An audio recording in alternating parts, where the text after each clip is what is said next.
So there's a hidden filter inside of the YouTube Studios, which if you're not using, you are missing out on a bunch of engagement and maybe locking down some extremely loyal subscribers. So in this video, we're going to go over how to do that, as well as 4 other things, 5 things total, ways to increase your engagement and build yourself a loyal fan base of superfans. So if you're one of those people who winds up leaving your text messages on read for way too long, this video is for you. All right, so look, I know it. Growing a small channel is exhausting. And engaging and talking to your followers is one of the most fun parts of it. You get a comment, you see it in the studio in the unresponded section, you go and you reply, and then maybe you follow up if they reply, or maybe you don't, because you have to manually check. But do you actually? No.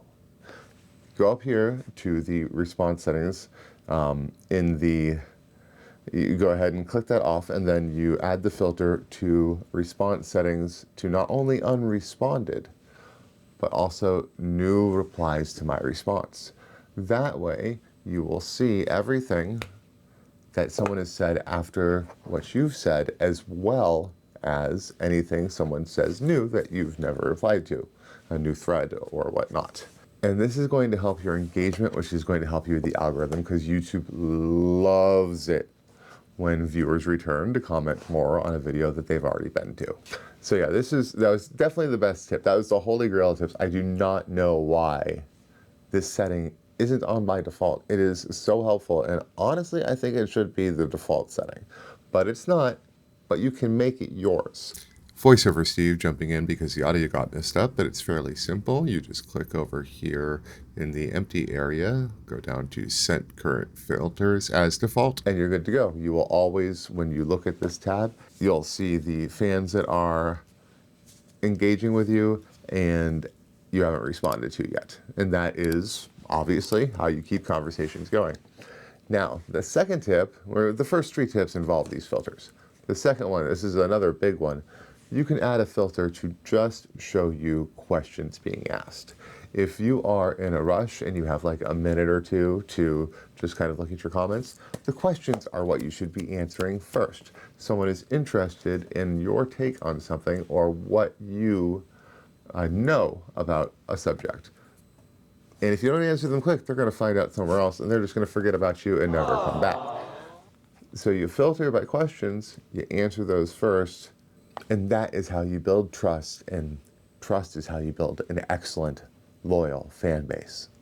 And speaking of building a loyal fan base, this next one is all about that, as you can filter by just your subscribers and prioritize responding to them if you have limited time. This will help you keep your subscribers coming back and turn them into super fans.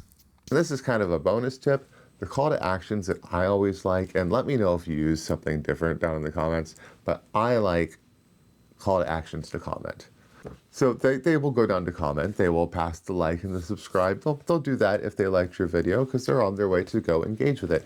They might read through your description. That's excellent. You should have other call to actions in there as well, or affiliate links or coaching opportunities, which, let me just say right now, I am offering free coaching opportunities or free audits. I will look over your channel and we will have a little one-on-one powwow about your goals and where you are and where you want to be, and anything that you think or I think might need improvement in the way we're going. I need experience doing this. I have a lot of experience looking at channels, but talking to people about their own channels, that's new for me. So this is going to be limited time, free. Very limited time. Very few spots. Go ahead and sign up down in the description. You'll get my newsletter and I will contact you that way. So those were all kind of comment filter things. Now this is also in the comment section, but it's not technically a filter. It is the mentions tab. This shows you where in your video or in other videos someone has called you out. They want to talk to you, they referred to you, or they're trying to get you to come respond. Go do that. Do that as fast as you possibly can. Doing this is a good way to kind of get yourself out there. It gives you a little bit of safe advertisement. You don't want to you don't want to hijack people's comment sections, but if someone calls you out, go and be there, be that person. That will get people coming to your channel, and it will build you loyalty with the person who asked. That is amazing. That is amazing for community building and networking. You have to remember, YouTube might be the second biggest search engine in the world after Google, but it is also one of the biggest networking platforms in the world. I don't actually have the statistics on that, but it is a gigantic networking platform and probably what a lot of you are looking to do with it. So missing an opportunity like this is just leaving subscribers and fans on the table, and that's not what you want to do. All right, and my last tip is for those of you out there who have a hard time remembering to implement all of these things every time you post a video. So in your YouTube settings, in your YouTube studio settings, I mean, there is a place where you can put some, here's your tags that you want to put in every video. That's great and all, it saves you some time. You put your generic tags in and then the specific ones when you post a video. But you also have your description box. And you can write out, here's your FCC, whatever, affiliate link disclaimer. You can put like a little tagline in there, or something you're always going to say a list of your gear if you have affiliate links for it, or something to that effect. Coaching opportunities like the one I mentioned before about mine. Put those in the description. But you can also put in a little checklist for you to remember what to do. You can put in a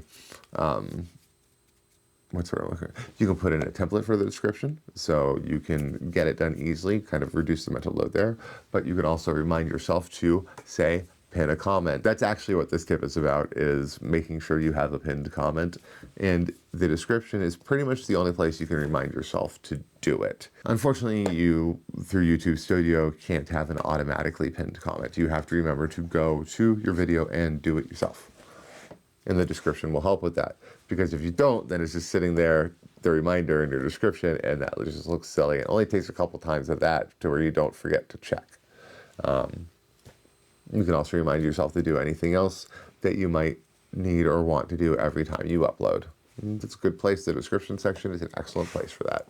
All right, so my challenge to you is to try these filters and settings and templates for a week and get back to me. Let me know how it went. Let me know if it reduced your mental load, if you found yourself more easily engaging with your fan base, or if it was just like, I would like to know either way. And if you're having trouble just getting a video out there at all, I have here a video on a very simple workflow that can get you straight on through it. My name is Steve. Hope you're taking care of yourself, and I will see you in the next one.